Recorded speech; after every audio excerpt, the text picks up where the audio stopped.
Hello everyone की video के अंदर हम डिस्कस करेंगे सभी क्वेश्चंस एडवांस कैलकुलस के, यानी कि आज की वीडियो के अंदर जितने भी क्वेश्चंस होंगे वो प्रीवियस ईयर एडवांस कैलकुलस के जितने भी आए हुए हैं वो होंगे। ठीक है, तो चलिए स्टार्ट करते हैं अपने पहले क्वेश्चन से। पहले देखिए, पहला क्वेश्चन आपको जाना पहचाना लग रहा होगा। प्रीवियस जो हमारी इंपॉर्टेंट क्वेश्चन की वीडियो थी उसमें 2-3 साल के मैंने इस तरीके के क्वेश्चन डिस्कस किए थे और आज एक बार ये वाला क्वेश्चन भी डिस्कस कर लेते हैं। ठीक है, कैसे करते हैं हम इस क्वेश्चन को। सबसे पहले अगर u की वैल्यू हमारे पास ये अगेन ये पार्शियल डिफरेंशिएशन का क्वेश्चन है। ठीक है, तो सबसे पहले टेंजेंट इनवर्स को उस तरफ मल्टीप्लाई करेंगे तो आपके पास क्या आ जाएगा, एक्स क्यूब प्लस में वाई क्यूब अपॉन में एक्स प्लस वाई, क्योंकि एक साइड में हमें क्या करना होता है, एफ ऑफ मतलब function of y by x बनाना होता है, तो इसको आप मान लेंगे z। और इस साइड अगर हम एक्स क्यूब कॉमन ले लें ऊपर से तो हमारे पास क्या आ जाएगा, 1 प्लस वाई बाई एक्स का होल क्यूब अपॉन में एक्स अगर कॉमन ले लें तो 1 प्लस वाई बाई एक्स। ठीक है, तो x square f of y upon x लिख सकते हैं इस साइड में z।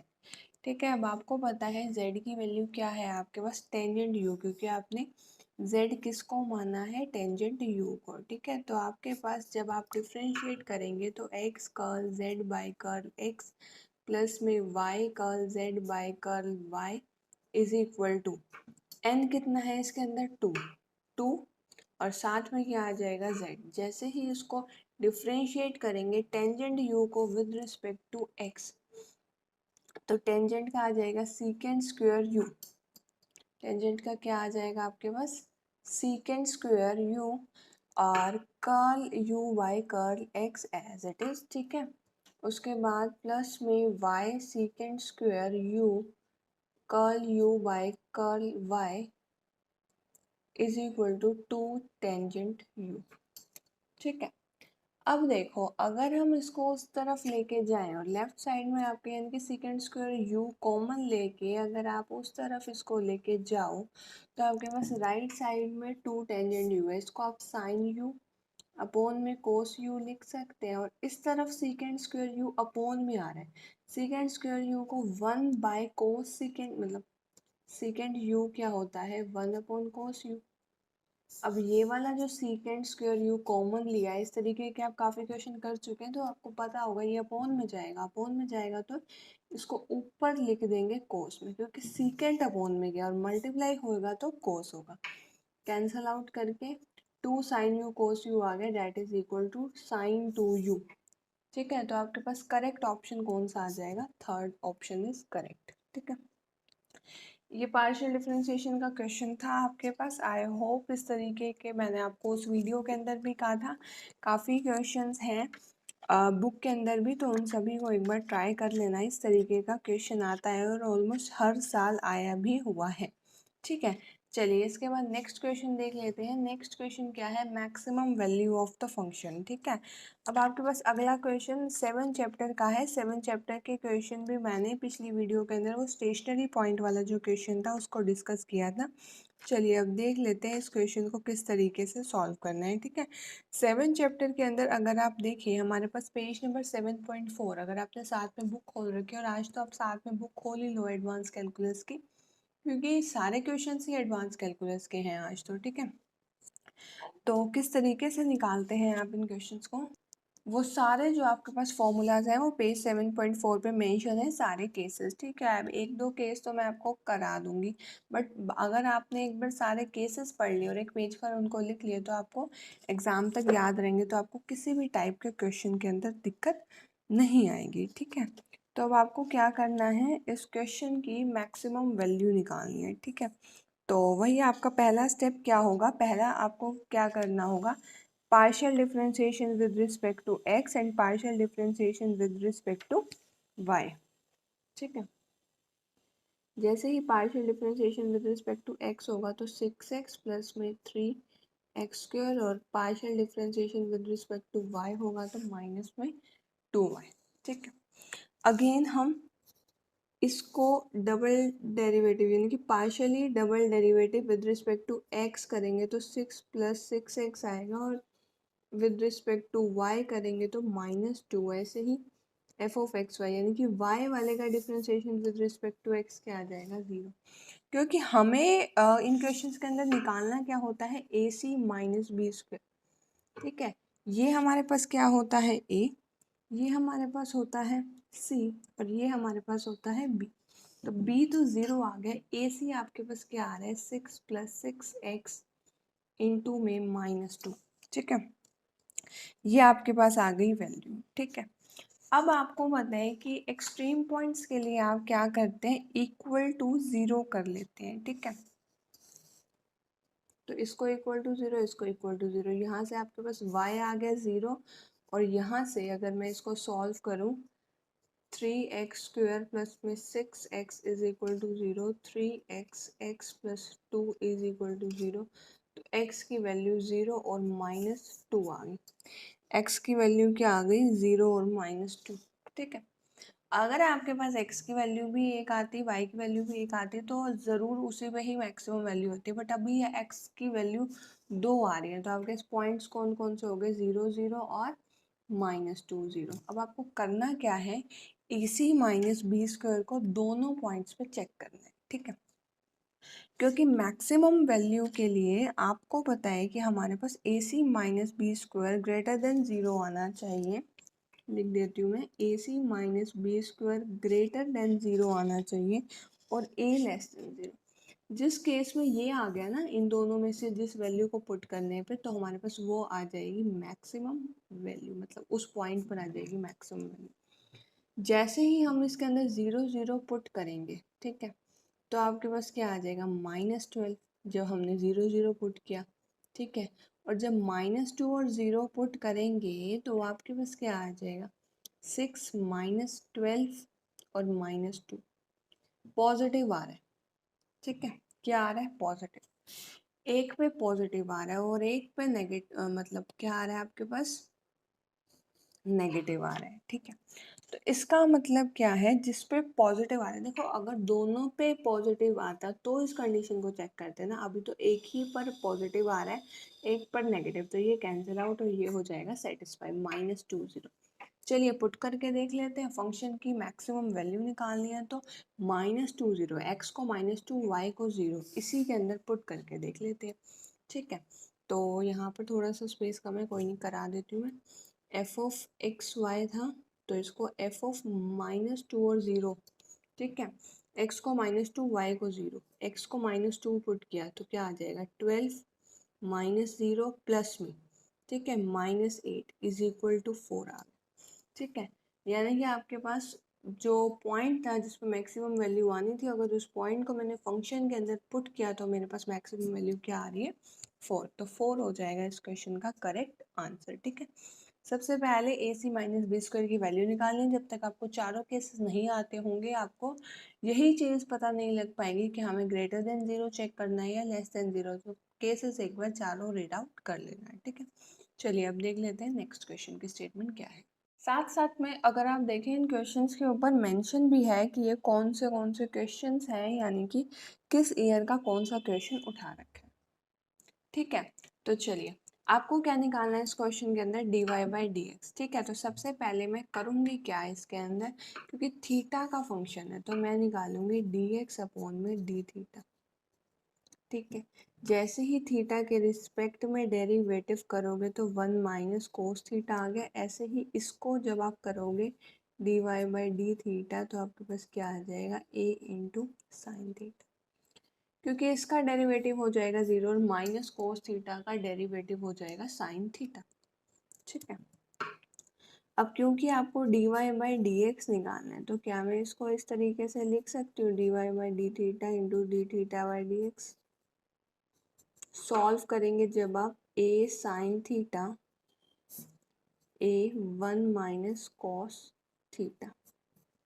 ठीक है, अब अगर आपको जैसे पता होगा साइन 2x का फॉर्मूला क्या होता है, 2 साइन एक्स कॉस एक्स। इसी तरीके से इसको मैं लिख सकती हूँ 2 sine theta by 2 cos theta by 2, और नीचे वाला क्या आ जाएगा, 2 साइन स्क्वायर थीटा बाई 2।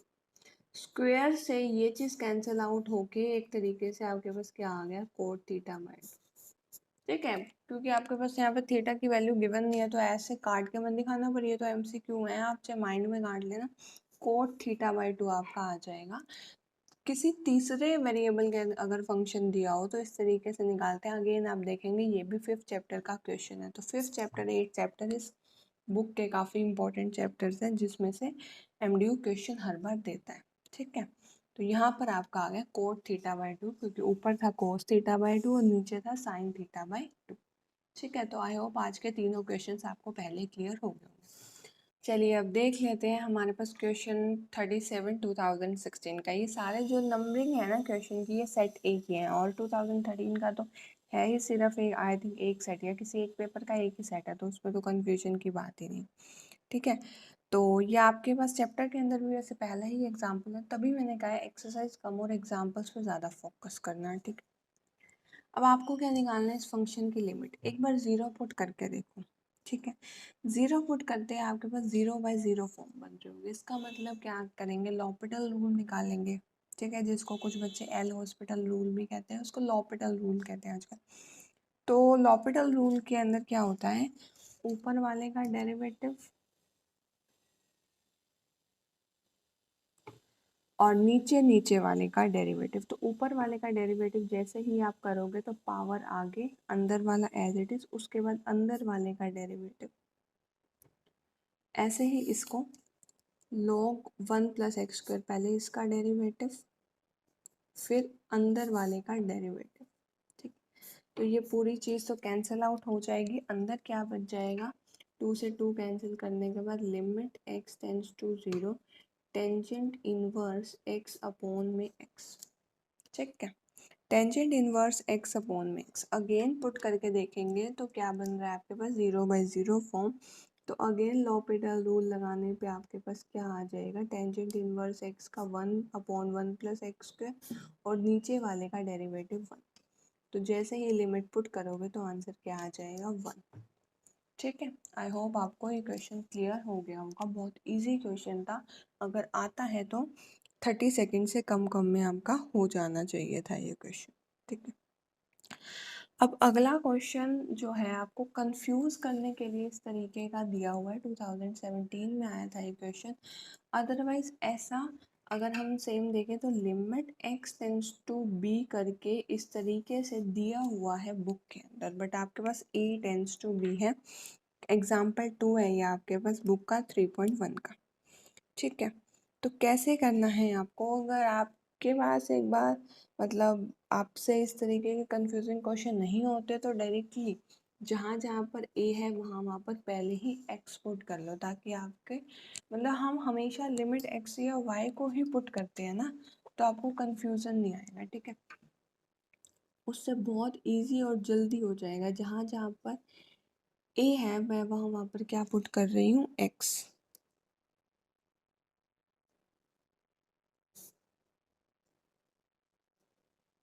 ठीक है, अब अगर आप x tends to b put करके देखें तो आपके पास 0/0 फॉर्म बन रही होगी। इसलिए हम क्या करेंगे, लॉपिटल रूल लगाएंगे और इसको डिफ्रेंशिएट करेंगे विद रिस्पेक्ट टू x। पहले वाले को डिफ्रेंशिएट किया अगर तो क्या आ जाएगा, bx raise to the power b-1। अगले वाले को करेंगे तो b raise to the power x log b। इसको करेंगे जैसे ही डिफ्रेंशिएट तो क्या आ जाएगा, x raise to the power x 1 + log x। अब ये तो कांस्टेंट है तो ये 0 आ जाएगा। ठीक है, ऊपर नीचे से अगर कॉमन लो, अगर आप कॉमन, तो आई थिंक यहाँ पर अगर आप वैल्यू पुट करो b। ठीक है, क्योंकि अभी फिलहाल कुछ कॉमन आ रहा है, x को b पुट कर दो तो b raise to the power b आ जाएगा, b raise to the power b log b, b raise to the power b 1 + log of b। ठीक है, b raise to the power b 1 - log of b, b raise to the power b 1 + log of b। Answer आपके पास क्या आ गया, 1 - log b 1 + log b। यानी कि इस question का करेक्ट आंसर आपके पास क्या आ गया, फर्स्ट। अगर कहीं पर भी ए आता ना या x आता तो अगेन आप उसको पुट कर लेते a, ठीक है। अब यहाँ पर देखो a और b अगर इस तरीके से आप पुट करते ना तो आप क्वेश्चन सॉल्व करते करते ही कंफ्यूज हो जाते हैं किसके रिस्पेक्ट में डिफरेंशिएट करना है। इसलिए लिमिट्स जब भी हम पुट करते हैं तो x या y की पुट करते हैं, तो इसलिए पहले ही मैंने उसको चेंज कर लिया था कि कंफ्यूजन ना आए, ठीक है। वैसे भी यहाँ पर x आता ही ना, क्योंकि x की ही तो लिमिट पुट कर रहे हो, b में ही आंसर आएगा आपका, ठीक है। आई होप आपको ये दोनों क्वेश्चंस भी बहुत अच्छे से क्लियर हो गए होंगे। चलिए अब देख लेते हैं आज की वीडियो का हमारे पास नेक्स्ट क्वेश्चन क्या है। चलिए अब देख लेते हैं हमारे पास नेक्स्ट क्वेश्चन की स्टेटमेंट क्या है। इस क्वेश्चन के अंदर आपको u की वैल्यू दी हुई है और आपको डिफ्रेंशिएट करना है इसको 2 बार विद रिस्पेक्ट टू x। पहले curl u by curl x जैसे ही आप करेंगे तो क्या आ जाएगा, पूरे का derivative with respect to x, f dash x plus 2y आ जाएगा प्लस में g dash x minus 2y। उसके बाद देखो जैसे पहली टर्म का डेरिवेटिव किया ना, उसके बाद अंदर वाले का डेरिवेटिव भी होगा विद रिस्पेक्ट टू x। क्योंकि इसके अंदर x का कोफिशिएंट 1 है तो x का डेरिवेटिव 1 ही हो जाएगा। अगले में भी x का कोफिशिएंट 1 है तो जैसे 2x का डेरिवेटिव 2 होता है, यहाँ पर 1x है तो 1 हो जाएगा, ठीक। यहाँ पर डबल डेरिवेटिव करना है तो अगेन इसको डिफ्रेंशिएट कर देंगे विद रिस्पेक्ट टू x, तो हमारे पास क्या आ जाएगा, f double dash x plus 2y plus में g double dash x minus 2y, ठीक है।